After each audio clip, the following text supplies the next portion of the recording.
If you're looking at buying or selling a home in Sherwood Park in the next few months, then this video is for you because I'm going to be looking at what's been going on in the Sherwood Park real estate market using the most recent statistics available from the Realtors Association of Edmonton, which is essentially the last month, looking at the stats from March. So let's jump right into the report here. Initially, we're going to look at the market as a whole. Then we're going to look at just the single family home part of the market and then condos. So depending on whether you're looking at a condo or single family home or looking to sell one of those, you'll want to pay special attention to that part of the report. Now, of course, if you've watched my other videos, you know that you can get a copy of this report. Just look for the link in the description below and you can download a PDF or just view it on your web browser. So let's jump right in. Looking at the Sherwood Park market as a whole, at the end of March, we had an average price of $427,259, which was down 1.35% from February and down 2.85% from March last year. And if you've watched some of my other community update videos, I tell you that the average price for these small communities is going to be all over the place because there's just not enough sales volume. So I'd really take that with a grain of salt. So let's not spend too much time with that. If you look at it from a yearly perspective, it's going to be a little bit more accurate. You can see in 2021, we were up 4.23%. And so far for 2022, it looks like we're down 0.53%. I don't believe that for a second based on what I've seen in the market. So that tells me that we've probably just got a few cheaper properties that are selling. And that's kind of skewing the numbers a little bit. If you compare that to Edmonton on a percentage gain basis did outperform Sherwood Park in the last couple of years. Now, if we look at the actual active and sold listings, at the end of March, we had 107 active listings and 103 that sold. So our active listings is down just 2.73% from February, but down a whopping 42.78% from March last year. Same story as everywhere else. We've got significantly less inventory than we did this time last year.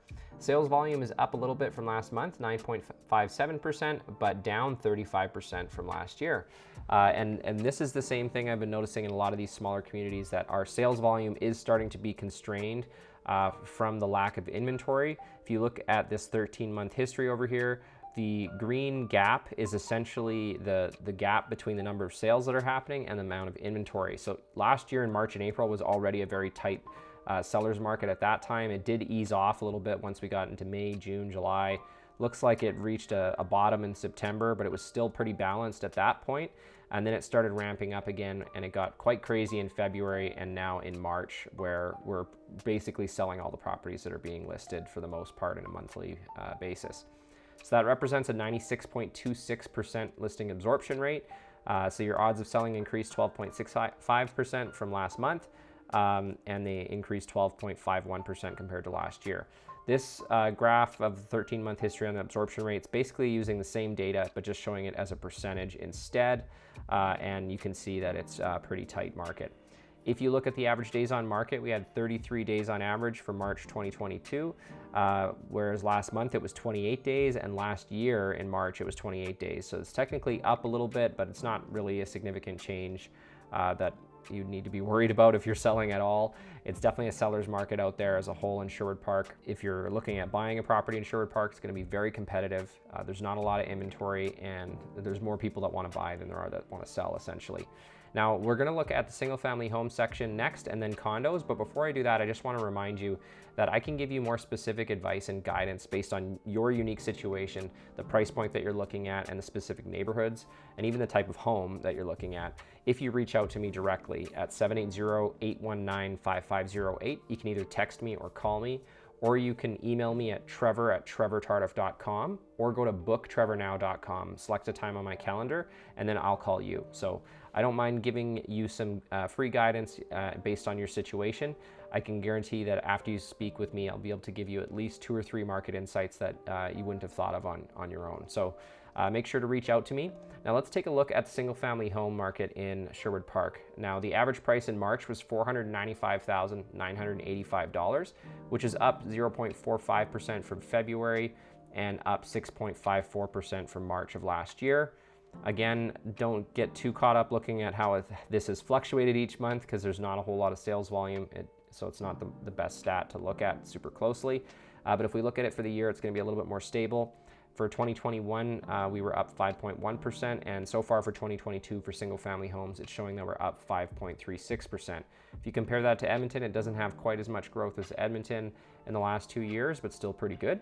Now, if we go and look at the active and sold listings, we had 48 active listings and 64 sold listings. So the number of active listings is no change from February, but it's down 53% from March last year. And the number of the number of sales, is up 4.92% from February and down 51% from March of last year.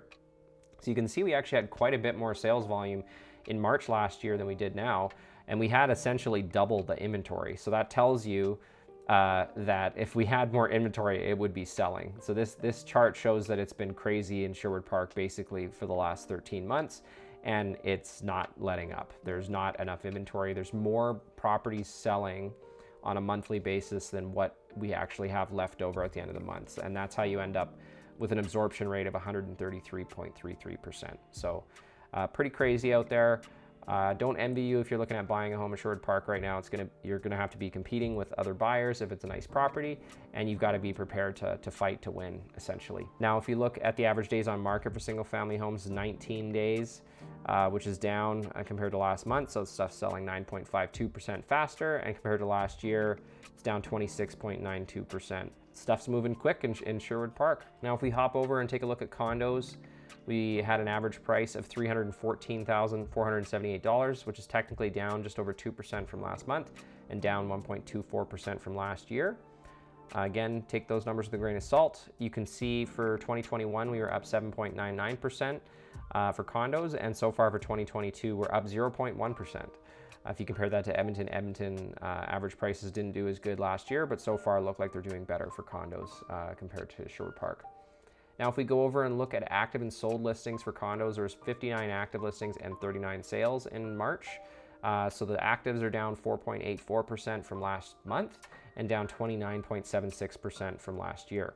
If we look at the sales, we're up 18.18% from February and up 39% from March. So it's a much different picture than with single family homes. We actually had sales volume increase this month compared to last month and last year. And that's just because there's enough inventory to absorb it. I definitely think if there was more houses available, there would have been a lot more sales. This just shows you the balance that the condo market hadn't been nearly as hot as single family homes all last year. It was relatively balanced, maybe a little bit more on the buyer's side, buyer market territory. But just in the last 2 months, it's really shifted with February and then March, where it got a lot more balanced, and in some ways is starting to fall into that seller's market territory, even for condos in Sherwood Park. So sitting at a 66% listing absorption rate. That's what I was talking about here before. Basically, when the listing absorption rate starts to get up over 50-55%, you're in seller's market territory. So we've been into seller's market territory even for condos in the last 2 months in Sherwood Park.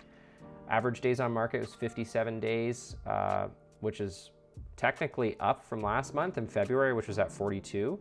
Last year we were at 38, and it's still up about 50% compared to last year. So that number, again, I would take it a little bit with a grain of salt. All it takes is a couple super overpriced listings that stay on the market forever and get 200 or 300 days average days on market, and then that starts to increase your average days on market when it finally does sell. So just something to keep in mind. I hope this was valuable for you.